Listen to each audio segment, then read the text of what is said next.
पाठ घेतले हे खरडे आहेत, दोन वेगवेगळ्या पद्धतीच्या जमिनी.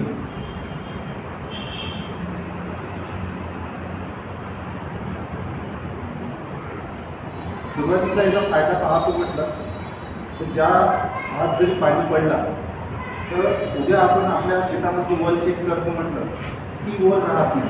कारण काय, आज ज्या जमिनी आहेत त्या दिवसांदिवस कडक होणार. तर कडक होत राहिल्या त्याच्यामुळे काय होते, आज रात्री पाणी पडला दुसऱ्या दिवशी आपण चेक केलं तर तिची ओढ काहीच नाही, कारण ते पाणी पडून सरळ आपल्या जमिनीतून वाहून बाहेर चाललं. आता त्या पाण्याला आपल्या जमिनीमध्ये एक तर जिरवण्याचं काम किंवा उद्या चालून आपल्याला त्याचा फायदा झाला. यासाठी पाणी घेतलं आहे मी. जसं हा वरचा पाणी आहे, आज ह्या जमिनीवर पडलं होते,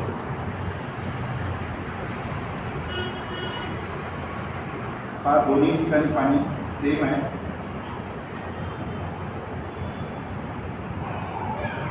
ठीक आहे. आता हा पाणी पडला आहे म्हणून वास्तविक पाहता मी आधीच बोललो होतो की जो पाणी पडला आहे तो आतमध्ये चिरूनच नाही राहणार. मग याच्यामुळे जमीन जी आहे ती आपली दिवसांदिवस कडकच राहणार. आता याचा सुरुवातीचा फायदा पाहतो म्हटलं, जेव्हा शेतीची कामं सुरुवात होते त्यावेळेस सुरुवातीला याचा आपण जर वापर केला तर आज जो पाणी आपल्या शेतीमध्ये थांबून नाही राहिला किंवा जिरून नाही राहिला, हे जिरवण्याचं काम पहिलं काम. आता याची मी एक सुरुवातीला आपण फवारणी करू शकतो. जसं एका शेतीमध्ये ॲप्साईडी टाकून तुम्ही पाहू शकता, जसं फवारणी केली तर जे पाणी आहे वरचं ते जमिनीच्या आतमध्ये जिरवण्याचं काम करत. तुम्ही बघू शकता असं पूर्ण फळलेलं आहे. म्हणजे आज जर तो पाणी पडला तर एका जागी न साठवता तो पूर्ण जमिनीची ओल काढतो. दुसरं पाहतो म्हटलं, जसं आज आपण शेती पाऊस पडला तर तिथून 2-4 दिवसांना आपण त्याची पेरणी करतो. पेरणी करतो म्हणजे काय होते, आज आपण मार्केटमधलं जे काही बियाणं आणतो त्या बियाण्याला तर सगळ्याच गोष्टी सांगते कृषी केंद्राला की त्याला काही लावायचं गरज नाही, डायरेक्ट पेरणी करू शकतो. विशेष पाहतो म्हटलं की याचा बियाण्याला सुद्धा आपण वापर करू शकतो.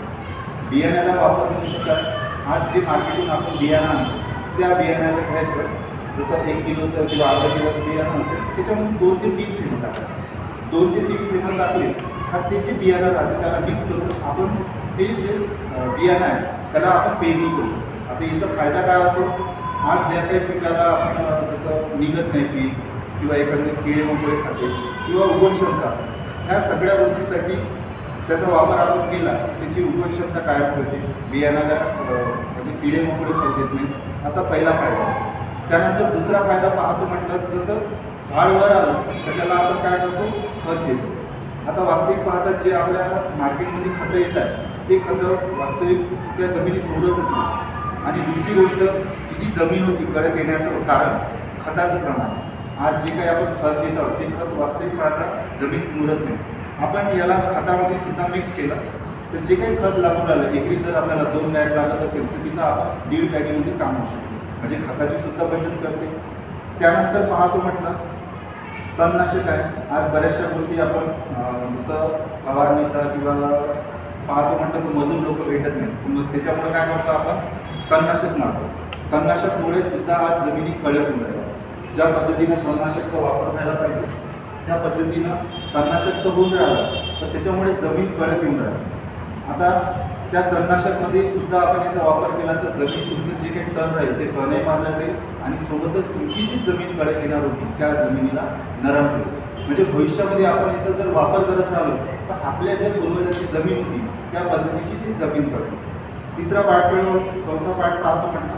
आता हे 2 पानं आहेत, हे आहे ज्वारी आपल्या जसं पराठीचं पान. आता आज मार्केटमध्ये आपण औषधी आणतो आणि खूप महाग आणतो. कितीही महाग आणली तर आपण जी फवारणी करतो ती पंपामध्ये टाकतो आणि सरळ त्याची फवारणी करतो.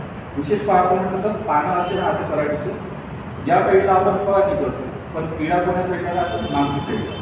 त्यामुळे काय होतं, हे औषध वरूनच काही थेंबाद्वारे, कारण पाणी हे कसं आहे द्रव्य याच्या असल्यामुळे तो पातळ नाही होत, आपलं जे टॉनिक आहे ते पातळ करतो. आता एक पाहतो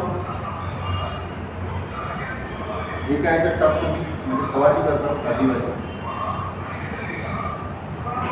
हे बघा, यामध्ये जी काही फवारणी मारली आपण ती काही झालीच नाही आणि दुसरी सुद्धा नाही. ठीक आहे. आता याच्या आपण एक ॲप्साइटीची फवारणी करतो पुन्हा यामध्ये 1 ते 2 मिनिटं पुन्हा एकदा मी फवारणी करतो आहे. हे बघू शकता आहे तसंच आहे.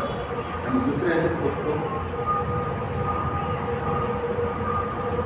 रिझल्ट म्हणजे आज जी आपण सामोरून जरी फवारणी मिळाली तिचा फायदा मागे जे किडा राहतो ते किड्यापर्यंत आपण ते औषध पोहोचवण्याचं काम करतो. याच पद्धतीनं जसं आज पिकं सुद्धा आपण बघू शकतो आणि विशेष पाहतो म्हटलं तर शेतकऱ्याला हे वरदान म्हणतो.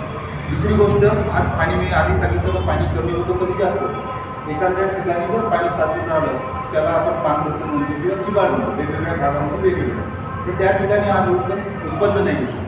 पण याचा फायदा असा आहे की ते साध्या पंपामध्ये आपण जसं 5 ml या 20 ml टाकलं आणि नुसती फवारणी केली तेवढ्यासाठी तर त्या जागी जे काही पाणी साचलेलं राहील ते पाणी जमिनीच्या आतमध्ये घेऊ जेणेकरून आज जिथं आपण उत्पन्न नाही घेऊ शकतो त्या ठिकाणी सुद्धा आपण उत्पन्न घेऊ शकतो.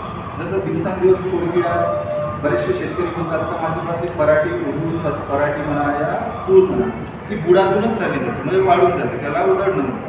तर त्याच्यामध्ये सुद्धा आपण जर ॲक्साइटी टाकली तर ती जे कीड आहे जे खोडामध्ये जाते तर हे खोडाच्या आतमध्ये जाऊन जे काही मार्केटचं औषध आहे त्याच्यामध्ये टाकून आपण ते कोळकिडासुद्धा मारू शकतो. म्हणजे पाहतो म्हटलं तर सुरुवातीपासून तर शेवटपर्यंत ॲक्साइटीचा बेनिफिट आपल्याला शेतकऱ्यापर्यंत पोहोचू शकतो किंवा ज्यांच्याकडे शेती आहे त्यांना सुद्धा फायदा होऊ शकतो. याच पद्धतीचं असे अनेक फायदे आहेत. सो थँक्यू मला इथे 4 दिल्याबद्दल.